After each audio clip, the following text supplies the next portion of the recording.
Bonjour. L'objectif de cette vidéo, c'est de partager avec vous les résultats des dernières études scientifiques qui ont été faites dans le domaine des émotions. Des émotions qui impactent toute notre vie, en fait. Et c'est vraiment extraordinaire, vous allez être surpris. D'abord, je voudrais faire un bref survol de ce qui provoque nos émotions. Ensuite, je vous ferai part des résultats des études scientifiques et de ce qu'elles impliquent dans notre vie. Et en troisième lieu, au vu de ces résultats, eh bien, nous parlerons du comment. Comment augmenter nos émotions positives et diminuer nos émotions négatives.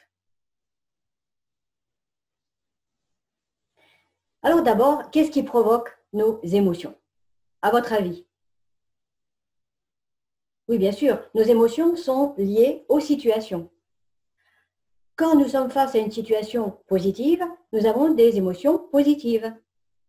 Quand nous sommes face à une situation négative, ou qui ne va pas dans notre sens, eh bien, nous avons des émotions négatives. En fait, c'est comme un réflexe, c'est quasi automatique. Alors, est-ce que cela implique que nous sommes à la merci des situations?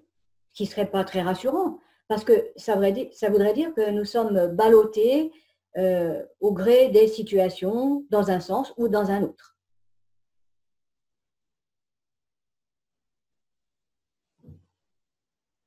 En réalité, nos émotions ne sont pas provoquées directement par les situations, mais par notre perception et notre interprétation des situations. Et là, ça change tout, parce que ça veut dire qu'on va pouvoir changer les choses. D'autre part, est-ce que ça veut dire que toutes les émotions négatives sont inutiles? Non, certaines sont utiles, elles sont un signal d'alarme. Mais l'objectif de ces émotions, c'est de nous pousser à agir, à modifier la situation, à changer la situation. Elles ne sont pas là pour nous submerger ou pour qu'elles s'installent dans la durée. Ça vous est sans doute déjà arrivé de vivre une situation difficile, négative, et ensuite d'avoir des pensées qui tournent en boucle dans votre tête, que vous ressassez et qui vous empêchent de vous concentrer sur vos tâches, d'avoir des bonnes relations avec votre entourage, d'être irritable, de perdre votre motivation même. C'est désagréable, c'est difficile de s'en libérer. En fait, c'est le temps qui estompe ces émotions petit à petit. Mais là aussi, la bonne nouvelle, c'est qu'on va pouvoir y faire quelque chose. Et je vais vous expliquer comment dans un instant. Avant cela, il est intéressant de voir quels sont les résultats des études scientifiques qui ont été menées en la matière. Parce que ces résultats sont vraiment époustouflants, vous allez voir. Les études scientifiques ont donc prouvé, constaté, que lorsque nous avons des émotions positives, deux hormones sont libérées dans le corps, l'ocytocine et les endorphines. Alors rassurez-vous, je ne vais pas rentrer dans les détails techniques, ce n'est pas l'objet de cette vidéo, mais il est intéressant quand même de voir ce que nous font ces hormones, ce qu'elles nous apportent.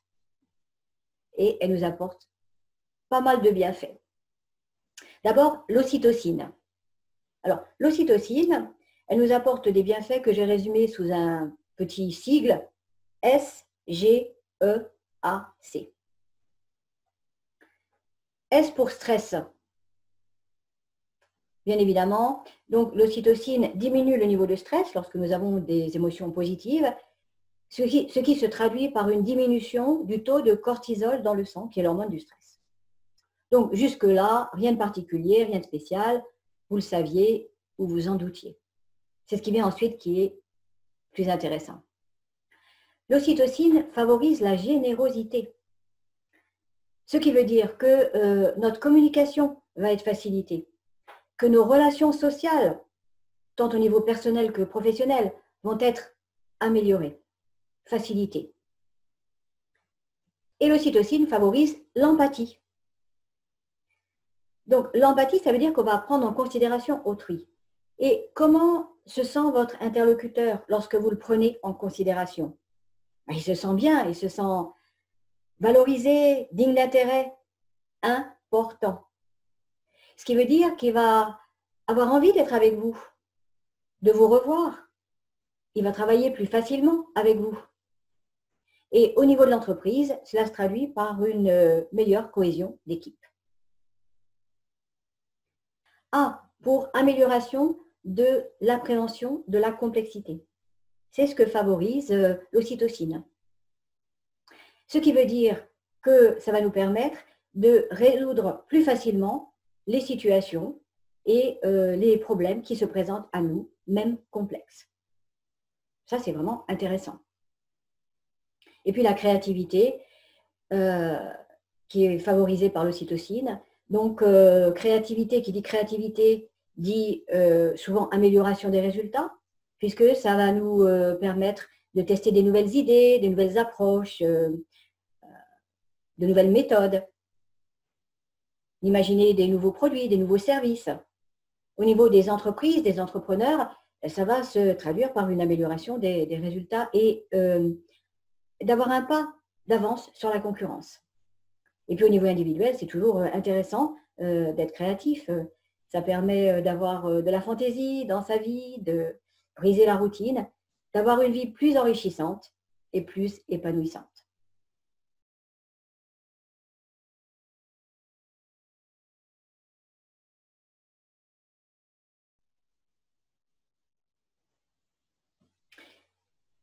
Donc ça, c'est pour l'ocytocine. Mais nous avons vu qu'il y avait une autre hormone qui était libérée lorsque nous avons des émotions positives, les endorphines.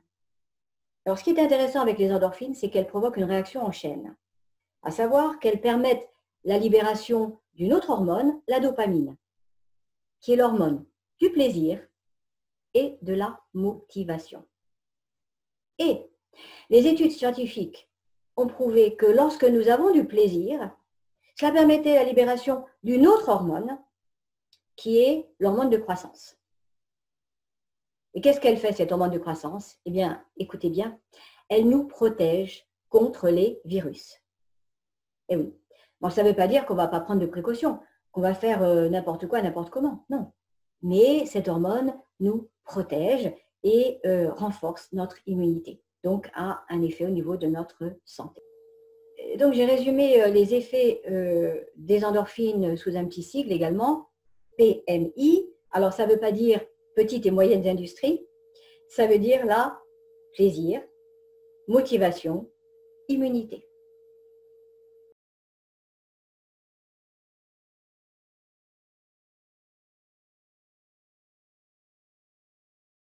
Donc, si nous voulons récapituler les bienfaits des hormones, que nous apportent les hormones, lorsque nous avons des émotions positives, eh bien, ils se font ressentir dans 6 domaines. La communication, qui est facilitée. La confiance en soi et la confiance que les autres ont en nous. Les relations sociales, qui sont plus agréables, plus harmonieuses. L'enthousiasme et le dynamisme. Et oui, nous allons pouvoir insuffler de l'enthousiasme et du dynamisme autour de nous. La créativité et l'immunité. Ce qui veut dire qu'en plus de nous sentir bien, eh bien, nous allons avoir un tas de bienfaits qui vont se faire sentir dans notre vie, qui vont nous amener à plus de positivité. C'est donc un cercle vertueux. Voilà, c'est cela que nous apportent les hormones lorsque nous avons des émotions positives. D'où l'intérêt, bien sûr, d'augmenter ces émotions positives et de diminuer ces émotions négatives. Comment?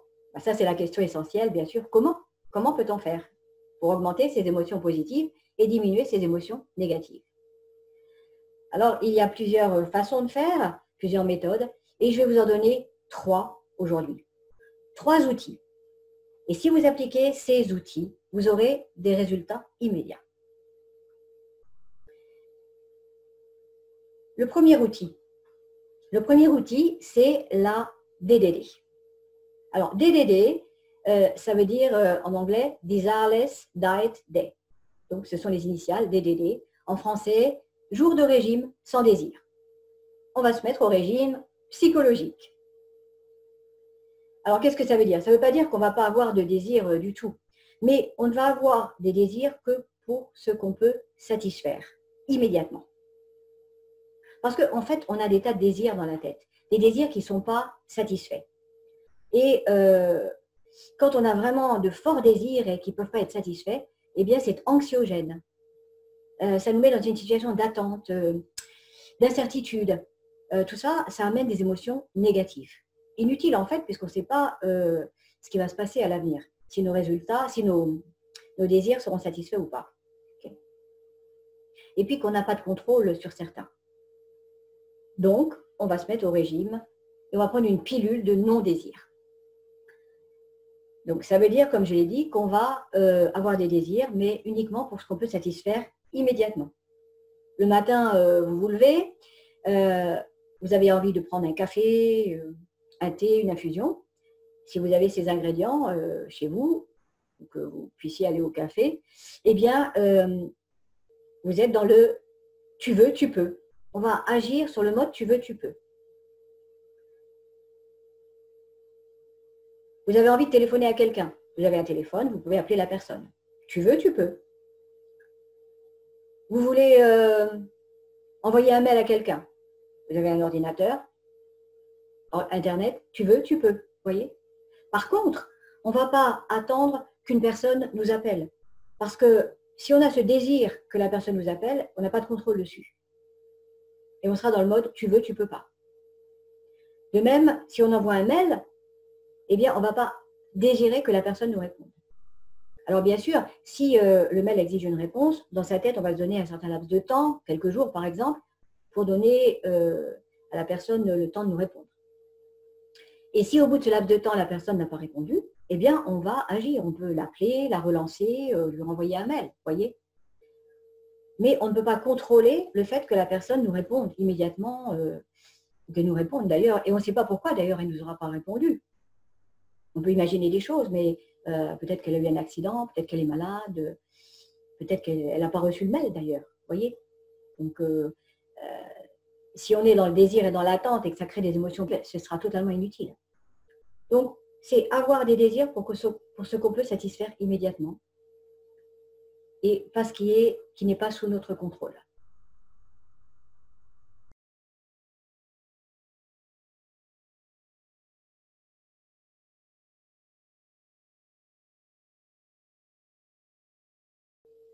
Alors, ça DDD, eh bien, on va l'appliquer tous les jours. On va se mettre dès le matin en mode DDD. Et quand on va faire une action, eh bien, si on voit qu'on attend quelque chose, on est dans le désir, immédiatement, on va penser DDD. OK? Pas de désir. Et comme ça, on est serein toute la journée. On est productif également. On n'est pas harcelé par des pensées parasites dans notre tête. Donc ça, c'est la DDD.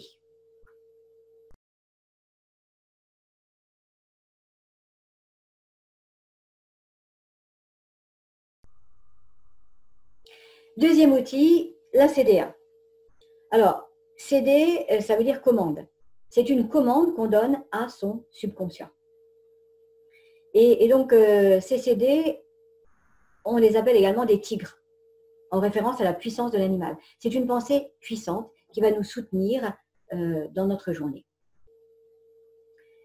Et donc, dans notre formation, on donne 10 CD. Et aujourd'hui, je vous donne la CD1, mais c'est une des plus essentielles parce qu'elle couvre un grand nombre de situations. Alors, qu'est-ce que c'est que la CD1? Eh bien, c'est tu apprécies ce que tu as et ce que tu peux faire avec ce que tu as. Alors, ça ne veut pas dire apprécie ce que tu as et puis contente-toi de ce que tu as. Non. C'est apprécie ce que tu as et puis ce que tu peux faire avec ce que tu as. Vous voyez, donc voilà, ça nous mène, ça nous motive, ça nous mène vers l'avenir sereinement.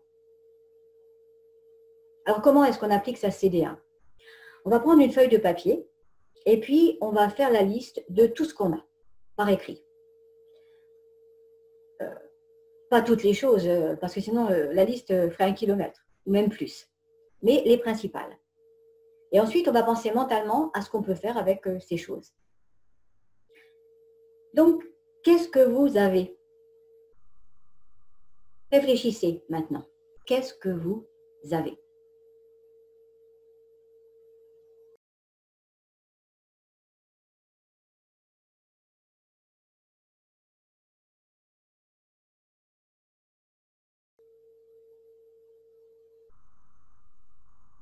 Vous êtes en vie? Oui, nous sommes en vie, c'est extraordinaire, nous sommes en vie. La vie nous permet de faire plein de choses, n'est-ce pas? Si vous avez la santé, eh bien, vous avez la santé qui vous permet également de faire des choses. Donc, on va apprécier le fait qu'on ait la santé. Vous avez un cerveau qui vous permet de penser, de réfléchir, d'avoir des projets. Vous avez des mains. Vous voyez, nos mains. Elles nous permettent de faire tant de choses, nos mains. De saisir les objets, d'écrire, de nous vêtir, de nous nourrir, de toucher. Enfin, vous voyez, elles nous permettent beaucoup de choses. En fait, c'est comme un cadeau, nos mains. Ce n'est pas un dû, c'est un cadeau. Je sais, il y a des gens qui n'ont pas de mains. Donc, apprécions nos mains quand nous les avons. Nous avons quoi d'autre? Nous avons un toit qui nous permet de nous abriter. Nous avons de l'argent qui nous permet de nous nourrir, de nous vêtir, de nous divertir. Nous avons un ordinateur. Et c'est cet ordinateur qui nous permet d'ailleurs de communiquer avec vous aujourd'hui. C'est extraordinaire. On peut communiquer à distance comme cela. De même qu'un téléphone portable qui vous permet de communiquer à distance. Et puis Internet. Internet qui permet d'avoir accès à une mine d'informations. Vous avez un savoir, des connaissances qui vous permettent d'exercer un métier, qui vous permettent d'avoir des projets. Et puis on peut toujours apprendre de toute façon. Vous avez des relations, des parents, des amis, des collègues, avec qui vous pouvez échanger, partager, discuter, rire, et puis qui peuvent vous soutenir le cas échéant pour certaines. Quoi d'autre?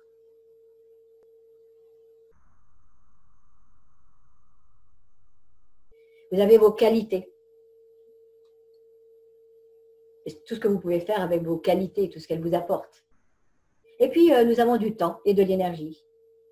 Et avec le temps et l'énergie, on peut faire plein de choses. C'est de l'or, le temps et l'énergie. Vous voyez, l'objectif, c'est de prendre conscience de ce qu'on a. En fait, nous sommes riches. Nous sommes riches. Il suffit d'en prendre conscience. Nous avons plein de choses. Et avec ces choses, nous pouvons faire plein d'autres choses. Donc, vous voyez comment la CDA va nous soutenir au cours de notre journée. Et comment va-t-on l'appliquer? Eh bien, on va l'appliquer 3 fois par jour. Le matin, le midi et le soir. Donc, le matin, quand on se lève, on va pouvoir apprécier le fait que, par exemple, on va pouvoir prendre son café, son thé, son petit déjeuner, et qu'on est en vie, qu'on a la santé, si on a la santé. Le midi, on va apprécier le fait qu'on peut manger. Il y a toute cette nourriture, ces plats devant nous, et on va les apprécier. Parce que derrière tout ça, il y a des éleveurs, des agriculteurs, des conditionneurs, des grossistes, des transporteurs, des magasins. Toute une logistique qui nous permet d'avoir ces plats, cette nourriture devant nous et nous alimenter. On va apprécier tout cela. Et puis le soir, on peut apprécier le fait qu'on rentre chez soi et qu'on va pouvoir voir ses proches, qu'on va pouvoir se détendre également. Ce sont des exemples. Mais tout au cours de la journée, on peut aussi apprécier les diverses choses que l'on fait. On apprécie le fait qu'on va pouvoir parler à quelqu'un au téléphone. On apprécie le fait qu'on a un rendez-vous avec telle ou telle personne, un client, un ami. Vous voyez, on peut apprécier maintes choses durant sa journée. Ça prend quelques secondes et ça nous booste, ça nous met sur un mode positif avec les émotions positives et les hormones que ça permet de déclencher, comme on l'a vu tout à l'heure. Troisième outil, c'est danser avec Bob. Alors, c'est quoi Bob? Eh bien, Bob, ce sont les initiales de Boss of Bosses en anglais. En français, le patron des patrons. Et c'est quoi le patron des patrons? Eh bien, c'est la réalité ultime, telle qu'elle se présente à nous. C'est pas ce qu'on voudrait qu'il soit, c'est pas ce qu'on aimerait qu'il soit, c'est pas ce qu'il devrait être, c'est ce qui est. C'est la réalité.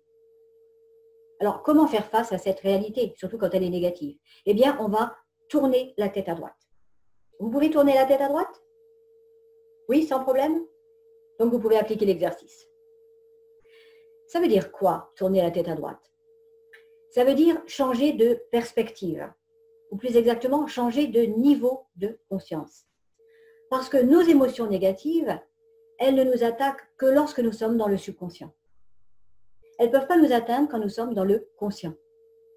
Et le conscient, c'est au sens asiatique du terme. Le conscient, c'est un état de vide mental, dans lequel il n'y a pas de mots, il n'y a pas de pensée. On est là, ici et maintenant.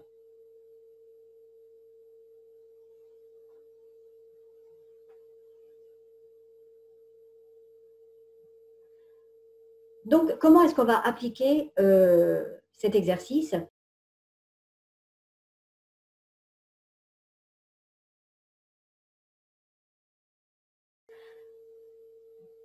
On va tourner la tête à droite, donc, et on va se concentrer sur un objet pendant 30 secondes. Donc, se concentrer, comme on l'a dit, sans mots, sans pensée. C'est comme si on voyait cet objet pour la première fois. Et si c'est trop long, 30 secondes sur un objet, on va prendre 3 objets et se concentrer sur chacun 10 secondes. L'objectif, là encore, c'est de passer dans le niveau conscient où les émotions négatives ne peuvent pas nous atteindre et retrouver un niveau de sérénité et d'objectivité par rapport à la situation.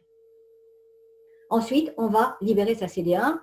Tu apprécies ce que tu as et ce que tu peux faire avec ce que tu as. Une ou deux choses, par exemple, tu as du temps et tu as de l'énergie qui vont te permettre de résoudre ce problème, cette situation. Voilà. Et là, on va pouvoir aborder la situation, mais beaucoup plus sereinement, beaucoup plus objectivement. Et puis avec une plus grande facilité pour la résoudre. Parce qu'on a vu que les émotions positives permettent d'appréhender plus facilement la complexité grâce à l'ocytocine qui est libérée. Donc, c'est tout bénéfice de pouvoir se mettre dans cet état. Alors, cet exercice, tourner la tête à droite, on va le faire 3 fois par jour. On peut le faire le matin, le midi et le soir, ce sont des repères en fait. Parce qu'il convient de s'entraîner à ces exercices. C'est en les appliquant qu'on va obtenir, bien sûr, les effets des exercices, pas seulement en les comprenant intellectuellement. Donc, le matin, donc, on tourne la tête à droite et on choisit un objet ou 3 objets, on se concentre sur eux 30 secondes et on fait 30 secondes, ça CD1. Donc, vous voyez, on va joindre 2 exercices, faire 2 exercices en une seule fois. Le midi à nouveau, on tourne sa tête à droite, on choisit un objet ou 3 objets, on fait sa CD1, idem le soir.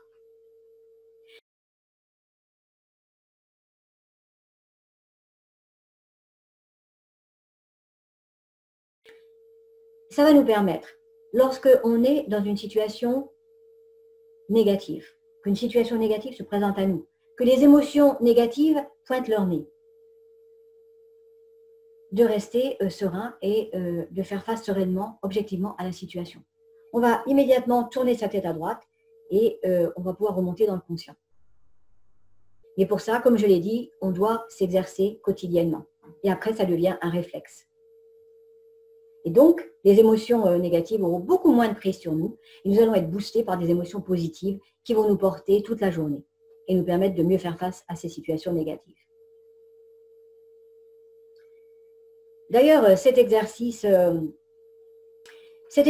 sûr, tourner la tête à droite, ainsi que les deux autres exercices d'ailleurs qui ont été donnés, la DDD puis la CD1, nous permettent de revenir au moment présent.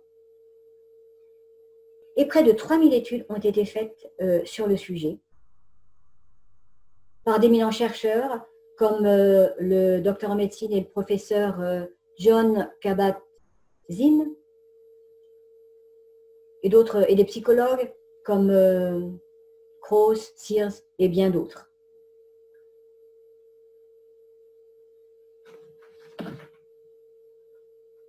Et d'ailleurs, le résultat de ces études est cité dans le livre Cerveau et silence de Michel Le Van Quien.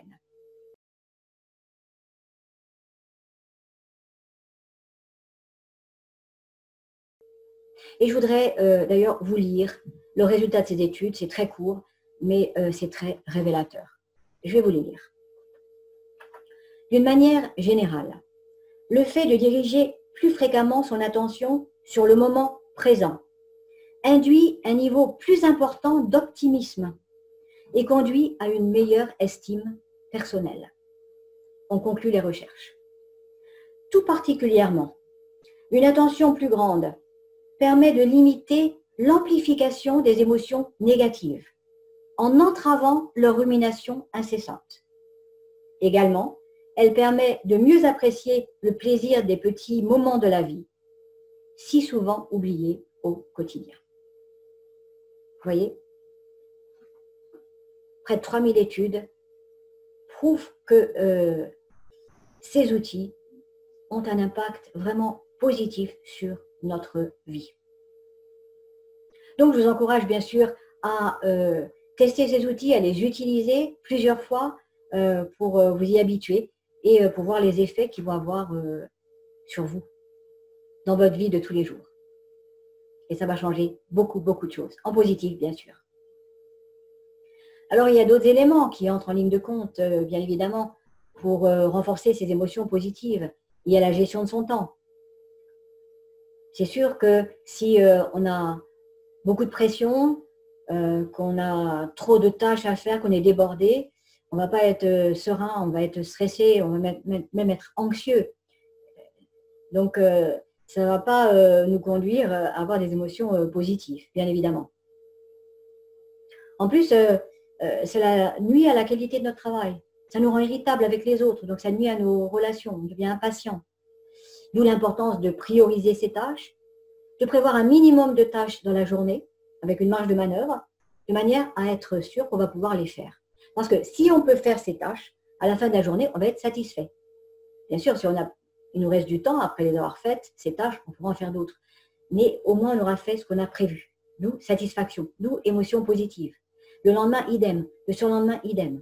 Donc, c'est un canal d'émotions positives que nous sommes en train de créer en gérant bien notre temps. Un deuxième élément qui entre en jeu, c'est notre mode de communication. Alors bien sûr, les exercices que j'ai donnés vont permettre d'avoir une meilleure communication, comme on l'a vu, grâce aux hormones aussi qui vont être libérées. Mais il y a aussi des modes de communication gagnants et des modes de communication perdants. Donc c'est bien de les connaître, de les identifier et de modifier son mode de communication s'il n'est pas adéquat. Bon, je vais vous citer un exemple, il y en a beaucoup d'autres. On ne va pas dire à quelqu'un « t'es moche ». C'est ni bon, ni utile, ça n'apporte rien à l'autre. Ou si, ça apporte quelque chose, des émotions négatives à l'autre. Et ces émotions négatives vont nous affecter en retour, parce que ça va créer une mauvaise ambiance. Donc, si ce n'est pas utile, ce n'est pas la peine de le dire, voyez. On peut formuler les choses d'une autre manière. Un exemple que vous connaissez sans doute, un entretien avec un collaborateur pour faire le point avec lui. Donc d'abord, on va parler de ses points positifs. Ensuite, on va parler de ses points d'amélioration, plutôt que de ses faiblesses. Vous voyez, c'est une question de formulation, mais ça a un impact moins négatif. Ou mieux encore, on va lui demander quelles sont les pistes d'amélioration, à votre avis. Et là, ça va venir de lui. Donc, il y aura un impact négatif quasi nul. Vous voyez, donc on peut formuler les choses de manière à éviter la création d'émotions négatives inutiles dans la plupart des situations. Et puis, il y a un autre élément qui entre en jeu également, c'est la relativisation. Parce que quand on est face à une situation négative, souvent, on ne perçoit plus que cette situation négative et pas tout le reste qu'il y a autour, qui peut être positif. On ne voit plus que cette situation qui est négative. Donc, on voit tout en négatif. La CDA, d'ailleurs, va nous aider à voir tout le positif qu'il y a autour. Mais il est important aussi de comprendre que dans le passé, on a eu des situations négatives. On a réussi à y faire face, à les surmonter. Et donc, dans l'avenir, on va avoir d'autres situations négatives. C'est la vie, en fait. Elle est faite de haut et de bas. Donc, si on a pu résoudre ces situations dans le passé, il n'y a pas de raison qu'on ne puisse pas résoudre de nouvelles situations à l'avenir. Et puis, notre vie, ce n'est pas seulement cet événement négatif. On va voir notre vie sur une échelle plus globale. Et cet événement négatif ne représente qu'une partie de notre vie. Et en ayant cette attitude, on va pouvoir relativiser les événements. Vous voyez, c'est une attitude qu'on peut développer, apprendre. Il y a des exercices, d'autres exercices qui nous permettent de le faire, en plus des exercices qu'on a évoqués ici. Et ce sont ces exercices que nous donnons durant nos formations.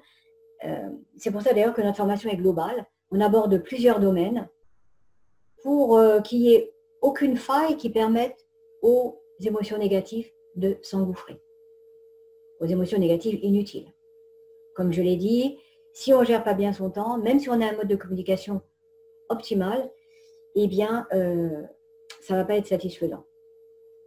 Si on a une bonne gestion de son temps, mais que notre mode de communication n'est pas adéquat, là encore, ça va avoir des effets négatifs. Voyez. Donc, on va y parer avec les 3 outils que j'ai donnés et on peut y parer aussi avec d'autres outils. Et si vous voulez avoir plus d'informations sur notre formation et ce qu'elle apporte, eh bien, vous pouvez cliquer sur le lien qui est donné sous la vidéo. Donc, en tout état de cause, je vous encourage à essayer ces outils, à les tester pour voir ce que ça va vous apporter dans votre vie de tous les jours. Vous pouvez même nous faire part par mail de vos résultats. Un certain nombre de personnes l'ont fait après avoir utilisé ces outils et nous ont fait part qu'elles avaient été surprises et que les résultats avaient été au-delà de leurs attentes. Donc, essayez, testez ces outils, utilisez-les plusieurs jours, régulièrement, parce que comme je l'ai dit, c'est agir qui va permettre d'avoir des effets et non pas seulement comprendre intellectuellement.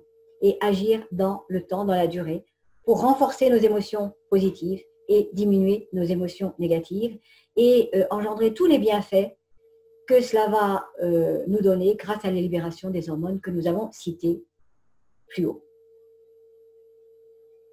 Voilà, donc, ah oui, vous pouvez bien sûr liker cette vidéo si vous l'avez appréciée. Vous pouvez aussi la partager. Pourquoi la partager? Parce que si vous utilisez les outils vous-même, vous allez avoir des résultats. Et ça va avoir un impact sur votre entourage, bien sûr. Un impact positif. Mais si votre entourage connaît ces outils et utilise ces outils, eh bien, les résultats vont être exponentiels. Vous allez créer votre environnement quelque part, un environnement positif qui va vous soutenir. Et si chacun fait cela, sur une échelle globale, on peut imaginer ce que ça peut donner, ce que ça peut avoir comme effet positif. Voilà, donc je vous remercie de votre attention. Je vous souhaite plein d'émotions positives et je vous dis à bientôt.